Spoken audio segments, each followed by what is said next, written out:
एक ऐसा बिलियनियर जो अपनी हवस की आग को बुझाने के लिए 12 से 17 साल की लड़कियों का गलत इस्तेमाल करता था। उसे हैवान कहना शायद गलत नहीं होगा। ये उन लड़कियों की जिंदगी खराब कर रहा था जो बिल्कुल बेबस और लाचार थी। वो लड़कियां जो अपनी जिंदगी संवारने के ख्वाब देखती थी, उनकी जिंदगी किसी बुरे ख्वाब से कम नहीं। मैं बात कर रहा हूँ अमेरिका के एक बिलियनियर की, जिसको लोग उसके बदनाम नाम से जानते हैं, Jeffrey Edward Epstein. Jeffrey Epstein. ये किसी रॉयल फैमिली से बिलोंग तो नहीं करता था। इसने अपना सफर एक प्राइवेट स्कूल में एक टीचर के तौर पर शुरू किया। फिर बाद में अचानक ये फाइनेंशियल एडवाइजर बन गया।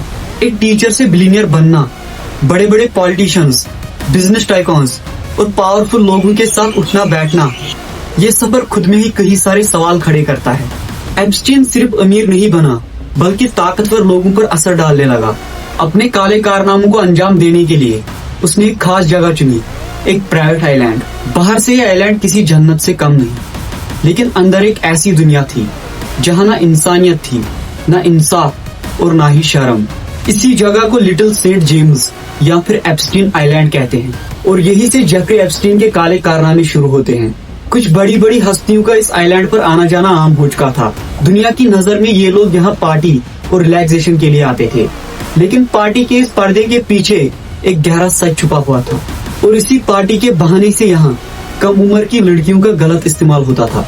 उन ताकतवर लोगों के लिए ये आइलैंड किसी स्वर्ग से कम नहीं था, लेकिन जिन पर ये जुल्म हो रहा था वो लड़कियां और उनके घर वाले, उनके लिए ये आइलैंड सिर्फ दर्द और खौफ का नाम था। जब लोग उन बड़े बिलियनियर्स और पावरफुल नामों को सुनते थे तो उनके खिलाफ बोलना भी मुश्किल हो जाता था, और इसी वजह से ये सच कई सालों तक दबा रहा। लेकिन मार्च 2005 में इस कहानी से पर्दा तब उठता है जब 14 साल की एक लड़की की फैमिली ने फ्लोरिडा के पाम बीच पुलिस स्टेशन में जेफरी एप्स्टीन के खिलाफ कंप्लेंट दर्ज की।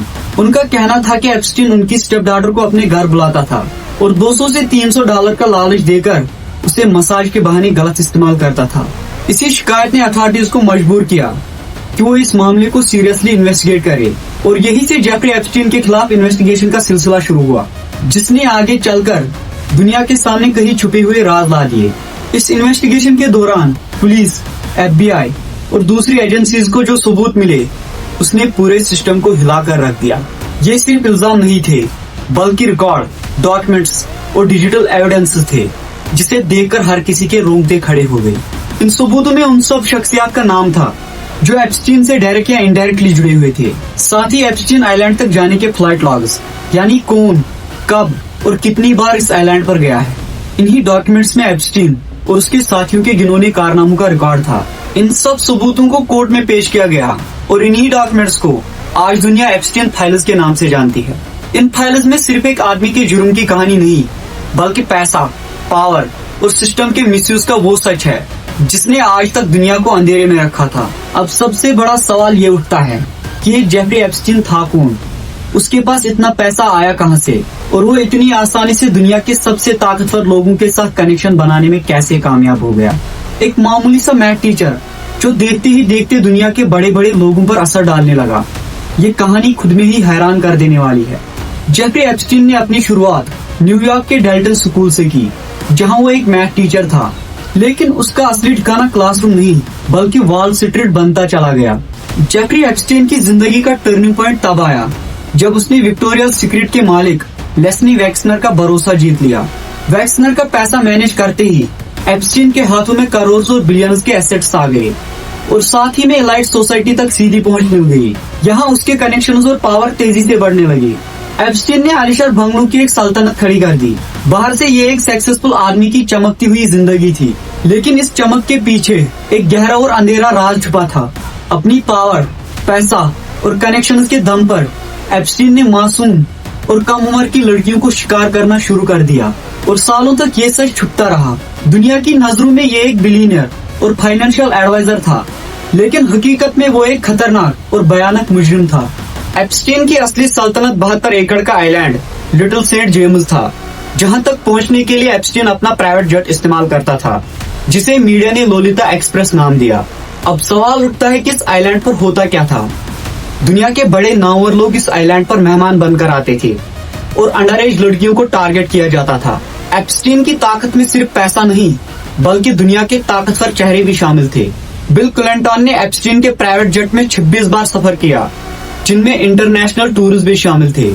डोनाल्ड ट्रंप भी 90s में एप्स्टीन के दोस्त और पड़ोसी थे, लेकिन बाद में दोनों के बीच दुश्मनी हुई।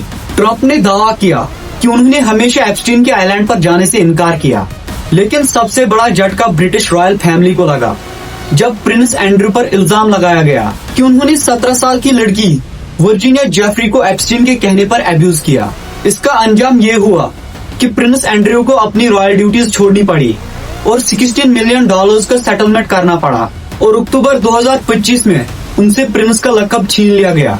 FBI को एप्स्टीन के घर से बहुत सारी सीडीज और फोटोज मिली, जिससे ये भयानक शक पैदा हुआ कि एप्स्टीन इन बड़े लोगों को ब्लैकमेल करता था। 2008 में जब एप्स्टीन को उम्र कैद होनी चाहिए थी, तब एक सीक्रेट डील तैयार की गई। यूएस अटॉर्नी अलेक्जेंडर एकोस्टा और एप्स्टीन के महंगे वकीलों ने मिलकर एक सीक्रेट डील तैयार की और विक्टिम्स को अंधेरे में रखा, जिससे एप्स्टीन को सिर्फ 18 महीनों की जेल हुई। एप्स्टीन को जेल में भी VIP ट्रीटमेंट मिला और वो सिर्फ 13 महीनों में जेल से पूरी तरह आजाद हो गया। इस डील से सिर्फ एप्स्टीन नहीं, बल्कि उसके ताकतवर साथी भी बच गए, जिनका नाम अभी भी एप्स्टीन फाइल्स में दबा है।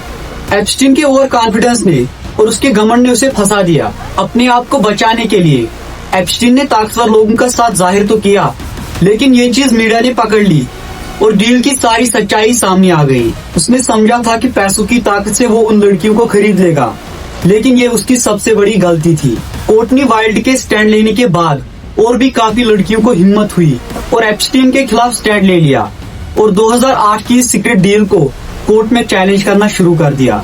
इस सब के बाद बात आती है एप्स्टीन की गर्लफ्रेंड यानी गिलेन मैक्सवेल की, जिसका एक जुर्म में बहुत बड़ा किरदार था। उसका काम था मासूम और अंडरएज लड़कियों को ढूंढना। वो स्कूल के बाहर मासूम लड़कियों को पैसों का लालच देकर मसाज के बहाने लाती थी। सालों की इस खामोशी के बाद 2018 में एक बहुत बड़ा धमाका हुआ। जर्नलिस्ट जूली के ब्राउन ने अपनी रिपोर्ट परवर्जन ऑफ जस्टिस में फाश किया कि कैसे सिस्टम ने मिलकर एक मुजरिम को बचा लिया था। इस रिपोर्ट ने अमेरिका में जैसे आग सी लगा दी। इस रिपोर्ट के चलते 6 जुलाई 2019 को जेफरी एप्स्टीन को दोबारा गिरफ्तार किया गया। इस बार कोई सीक्रेट डील काम न आई।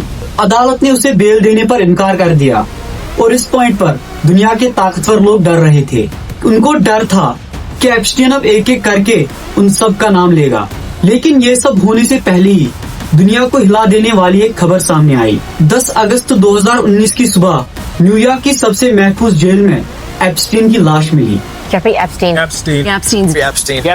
Epstein was found dead in his jail cell in New York on Saturday. कहा जाता है कि एप्स्टीन ने सुसाइड किया है, लेकिन हकीकत कुछ अजीब थी। उस रात जेल के कैमरास भी खराब थे, गार्ड्स भी सो गए थे और अब अमेरिका की गलियों में एक ही नारा गूंजने लगा कि एप्स्टीन ने खुदकुशी नहीं की। लोगों का कहना है कि उसे खामोश करवाया गया ताकि दुनिया के ताकतवर इंसान बच सके। एप्स्टीन की मौत के बाद नजर उसकी गर्लफ्रेंड पर टिक गई और 2 जुलाई 2020 को गिलेन मैक्सवेल को एक दूर दराज फार्म हाउस से गिरफ्तार कर लिया।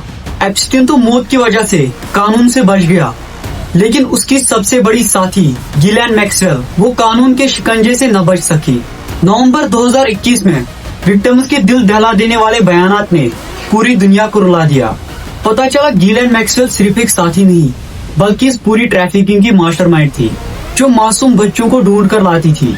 जून 2022 में अदालत ने गिलेन मैक्सवेल को 20 साल की सजा सुना दी।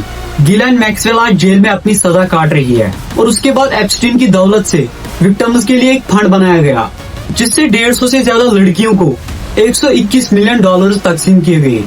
ट्रंप ने वादा किया था कि वो एप्स्टीन की फाइल्स को रिलीज कर देगा, लेकिन असली धमाका नवंबर 2025 में हुआ, जब अमेरिका की दोनों बड़ी पॉलिटिकल पार्टीज ने मिलकर एप्स्टीन फाइल्स ट्रांसपेरेंसी एक्ट पास किया, जिसमें गवर्नमेंट को 19 दिसंबर 2025 तक की डेडलाइन दी और उनसे कहा गया कि अब इस डेडलाइन से पहले ही फाइल्स को रिलीज करना है। दिसंबर 2025 में गिलेन मैक्सवेल की कुछ ईमेल्स पब्लिक हुई, जिसमें वो कोड नेम का इस्तेमाल कर रही थी। वो कोड नेम था द इनविजिबल मैन। जब 19 दिसंबर की डेडलाइन गुजरी तो 30,000 पेजेस का नया डाटा रिलीज हो गया, लेकिन अभी भी 1 मिलियन से ज्यादा पेजेस बाकी है। अदालत और हुकूमत के खिलाफ एक जंग छिड़ी हुई है। कुछ लोग सच सामना लाना चाहते हैं और कुछ लोग उन बड़े नामों को बचाना चाहते हैं। आज जेफरी एप्स्टीन दुनिया में नहीं, लेकिन उसके गुनाहों का साया अभी भी दुनिया के ताकतवर लोगों पर मंडला रहा है। प्रिंस एंड्रयू अपनी इज्जत और रुतबा गंवा चुके हैं। गिलेन मैक्सवेल आज जेल में अपनी सजा काट रही है और दुनिया के ताकतवर लोग एप्स्टीन के साथ अपनी दोस्ती की सफाया दे रहे हैं। एप्स्टीन अगर जिंदा रहता तो सारे सच सामने आ जाते। शायद यही वजह थी कि उसे सुसाइड करने पर मजबूर किया गया और शायद इसी वजह से लोग उन फाइल्स को रिलीज करवाना चाहते हैं। एप्स्टीन फाइल से और भी सच सामने आएगा, नए नाम बेनकाब होंगे और शायद और भी कुछ लोग जेल की सलाखों के पीछे होंगे। आखिर में यही कहूंगा कि अपने हक के लिए हमेशा लड़ो, न किसी के साथ बुरा करो और न खुद के साथ बुरा होने दो। आज का ये वीडियो यही तक था। ऐसे और वीडियोस के लिए मेरी चैनल को सब्सक्राइब और पेज को फॉलो करें। तब तक के लिए अल्लाह हाफिज।